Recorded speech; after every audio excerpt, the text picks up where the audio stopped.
आज यानी 26 जनवरी 2023 को भारत अपना 74वां गणतंत्र दिवस मना रहा है। आज का दिन भारत के इतिहास में बहुत अहमियत रखता है। आज ही के दिन यानी 26 जनवरी 1950 को भारत में संविधान लागू हुआ था। आप सभी का स्वागत है पंजाब केसरी टीवी में। मैं हूं विवेक कुमार। गणतंत्र दिवस यानी रिपब्लिक डे का मतलब है रिप्रेजेंटेशन ऑफ पब्लिक, यानी देश के गण यानी जनता का प्रतिनिधित्व करना। बता दें कि गणतंत्र में देश की जनता द्वारा ही शासन में बैठे लोगों को चुनाव प्रक्रिया के तहत चुना जाता है। वही लोग पूरे देश को ध्यान में रखते हुए जनता की आवाज़ बनकर उनके अधिकारों और उनकी बेहतरी के लिए नीतियां बनाते हैं। अगर आसान भाषा में कहा जाए तो 26 जनवरी का दिन भारतीय नागरिकों की लोकतांत्रिक रूप से अपनी सरकार चुनने की शक्ति को दर्शाता है। आज दिल्ली में कर्तव्य पथ पर राष्ट्रपति द्रौपदी मुर्मू ने राष्ट्रीय ध्वज तिरंगा फहराया। सभी भारतीय सेना बलों ने कर्तव्य पथ पर परेड के जरिए दुनिया को आज देश की ताकत दिखाई।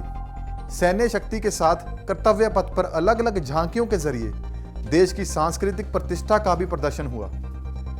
इस बार गणतंत्र दिवस पर भारत के मुख्य अतिथि इजिप्ट यानी मिस्र के राष्ट्रपति अब्देल फतेह अल सीसी रहे। एक सवाल तो आपके मन में आता ही होगा कि गणतंत्र दिवस 26 जनवरी को ही क्यों मनाया जाता है, 24 या 27 जनवरी को क्यों नहीं मनाया जाता। इसके पीछे भी एक ऐतिहासिक घटना जुड़ी हुई है। आइए जान लेते हैं 26 जनवरी को गणतंत्र दिवस मनाए जाने के पीछे के उस ऐतिहासिक कारण के बारे में। दरअसल 31 दिसंबर 1929 को जवाहरलाल नेहरू की अगुवाई में इंडियन नेशनल कांग्रेस ने लाहौर सेशन के बाद रावी नदी के किनारे पर तिरंगा फहराया और अपने प्रस्ताव में पूर्ण स्वराज यानी कंप्लीट इंडिपेंडेंस की घोषणा की। देश के लोगों से कहा गया कि 26 जनवरी 1930 को ब्रिटिश शासन का अंत होगा और देश आज़ाद होगा। इसी घटना की वजह से 26 जनवरी 1950 को संविधान को औपचारिक रूप से अपनाया गया था और तब से लेकर अब तक हर साल 26 जनवरी को ही गणतंत्र दिवस मनाया जाता है। 15 अगस्त 1947 को भारत को अंग्रेज़ों से आज़ादी मिली और आज़ादी के साथ ही देश के लिए एक संविधान की ज़रूरत भी महसूस हुई।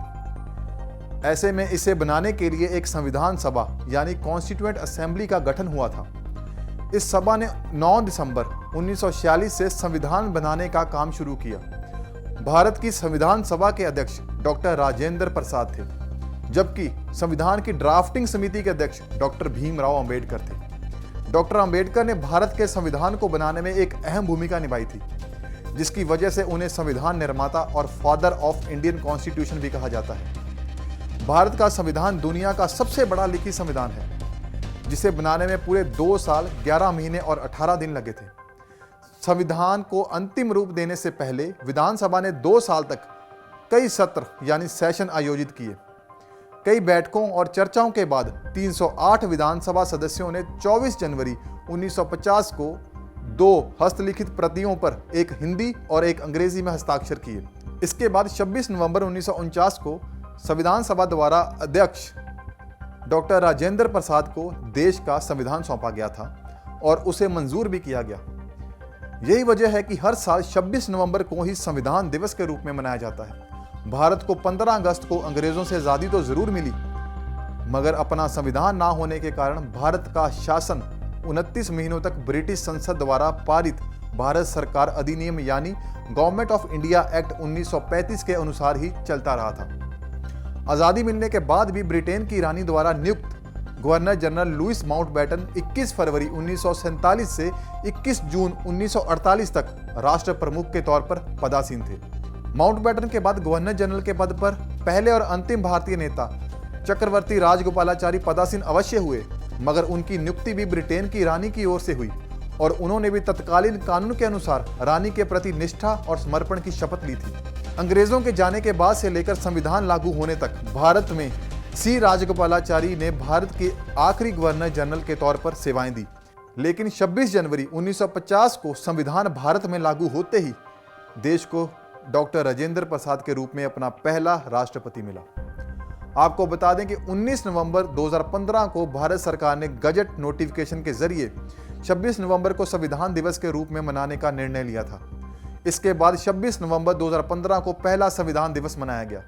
किसी भी देश को जब उसका संविधान मिलता है तो उसके पीछे एक लंबा संघर्ष और परिस्थितियां जुड़ी होती हैं। भारत के संविधान के साथ भी कुछ ऐसा ही है। भारत का संविधान किसी राजनीतिक क्रांति का परिणाम नहीं है। यह संविधान यहाँ के जनता से चुने गए प्रतिनिधियों यानी संविधान सभा द्वारा गहन शोध और विचार विमर्श के बाद बना है। संविधान से ही हमें अधिकार मिलते हैं और देश के प्रति हमारे कर्तव्यों के बारे में भी संविधान ही हमें बताता है। एक लोकतांत्रिक देश के नागरिक के तौर पर हम सबको संविधान की बुनियादी बातों की जानकारी होनी चाहिए। इस रिपोर्ट में फिलहाल इतना ही। जल्द मिलेंगे एक और नई जानकारी के साथ। देखते रहिए पंजाब केसरी टीवी। हमसे जुड़े रहने के लिए हमारे YouTube चैनल को सब्सक्राइब करें और नई वीडियो की नोटिफिकेशन के लिए बेल आइकॉन को दबाएं।